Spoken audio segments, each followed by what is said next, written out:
What's up YouTube, it's Matthew here, welcome back to my channel. In today's video, I'm going to talk about me having to cancel out of a contract recently, or actually the seller backing out of the deal recently. I just got this property under contract and then the next day they canceled. So I'm going to talk about how I got the property, how I found the property owner, how I got them under contract, and what eventually led to them backing out of selling their house to me. So if you all don't mind, be sure to like this video, subscribe down below, and comment down below if you have any questions. All right, so first, how did I get this property? How did I get a contract signed? I send out direct mail usually to my motivated sellers, and I usually get that list directly from PropStream. Link down below if you all are interested in finding motivated sellers. That's the best data to get these motivated sellers to either cold call, text, or send mail like I do. So I sent them a yellow postcard probably a few months ago, probably a year ago, but for some reason they still held on to my card.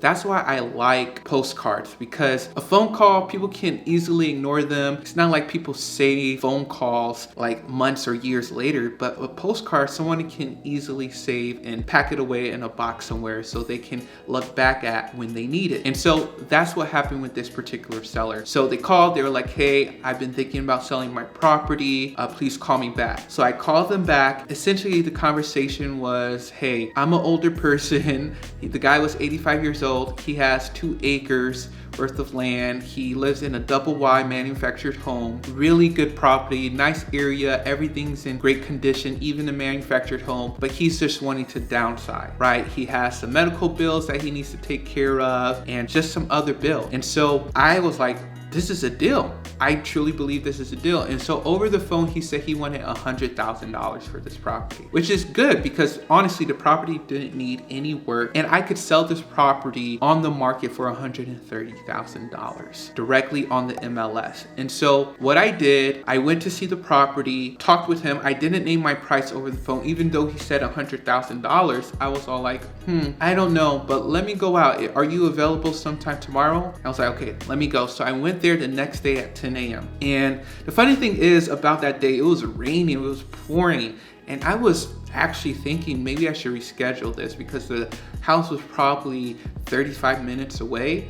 I was all like, rain or shine, I have to grind. And I actually posted that on my story, my Instagram story. So you all follow me on Instagram at BizMatthew to check out my stories and just the ins and the out of me going to these properties. So I went to the property, built rapport, saw the property, got to know the seller, and his wife was there also. Both of them are just older in age. They both have health issues. Yeah, we started talking and I looked at the property, took some pictures, and I called up one of my cash buyers, not to sell or assign it, but just to partner with him on this deal. And so what I said, I was like, hey, I have this house, this is the address, would you be open to partnering with me on this deal? And he called me back immediately. I actually left the house, I was 10 minutes away, but he was around the area, and so he met me right back at the house because he wanted to check it out. So we checked out the house, he met the owners, and he was like, yeah, this is a deal, but let's see if we can get it around $90,000. I was like, okay, let's see. So he left, I went to negotiate. I started off at $80,000, we met at $90,000 for the price of the house. And later that day, he was telling me that he had to make a call though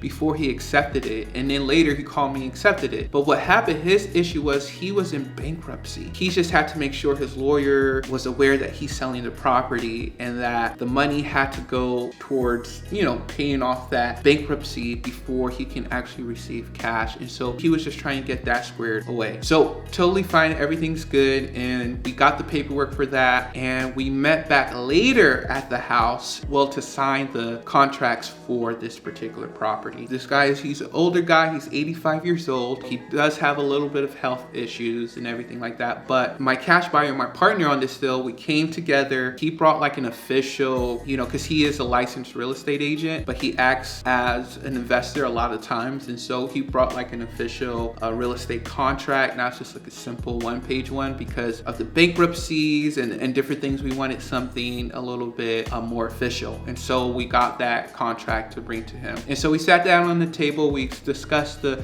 terms and the clauses of the contract, and I signed, he signed, and we all agreed on $90,000. Then with that agreement, I was going to send it off to his bankruptcy lawyer and everything. And so I emailed it, but later, you all, here comes the kicker. The next day, my partner went to drop off a copy of the contract to the owner of the house. He stated that, hey, I have dementia. And so I think, he was saying that he was a little bit paranoid when he was making that decision. And so he believes he wasn't in the right mind or anything like that. Totally understand. We just said, okay, yeah, we'll just hold off the contract right now. You make the best decision for you and your family. The owner was saying that he's probably going to stay at the house as long as he can. But my partner and I started talking later, and we were just saying, like, people at that age, they need assistance. They need either a nursing home or just to be in an area where everything's provided. He doesn't have to worry about the lawn care. And dementia leads to Alzheimer, and Alzheimer's, you can't even make decisions where you can sign agreements to sell your property. And when a nursing home takes your house, like, they're gonna take it for pennies, right? And so we were just talking about that. So what I think I'm going to do with this particular contract is or this deal, stay in touch with the owner. Be like, hey, I heard about what happened. I apologize. I hope I didn't seem to pressure you or to do anything like that, but I just wanted to make sure everything's all right on your end, and I'll stay in touch.